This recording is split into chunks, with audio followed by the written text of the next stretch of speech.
Hey, boys and girls. It's time for Uncle Jay Explains the News. Now here's the guy who helps little minds understand big news stories, Uncle Jay. Hi, boys and girls, and happy Valentine's Day. Well, last week's news was truly historic. A political leader was brought down in large part by the internet and social media.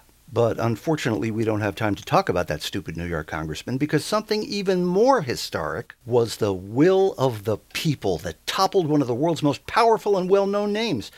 But there's no time to talk about Guitar Hero either, boys and girls, because even more historic than that is the story of a once powerful man's downfall and his blindness to his own mistakes. But even Donald Rumsfeld's book is not the most historic thing. No, obviously, Uncle Jay's news word for this week ought to be downfall. Now, this could mean something as simple as embarrassing yourself at the Grammy Awards, or it could be something much more serious. The overthrow of the president of Egypt has made other unelected leaders very nervous. They're worried about their own angry citizens taking to the streets, storming the palace, and overthrowing them. The thing is, boys and girls, that kind of downfall is something that's a worry even in our own country. No, it's not that Americans will do that. We're way too passive. In fact, have you seen the commercial where the couple is stuck in the airport and the guy says, "To the cloud"?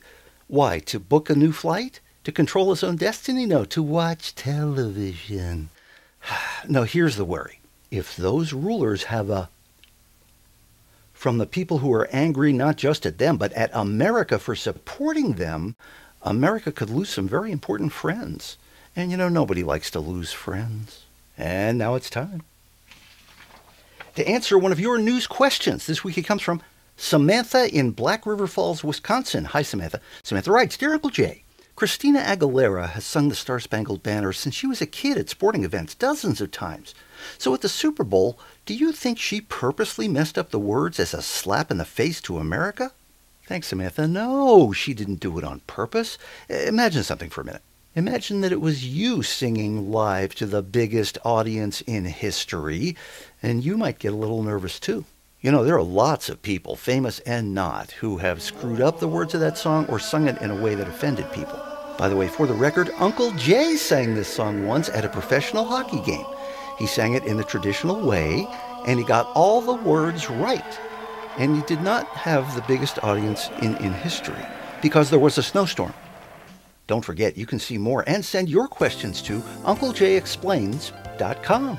Check back every Monday when Uncle Jay explains the news. And remember, a great kid is great news.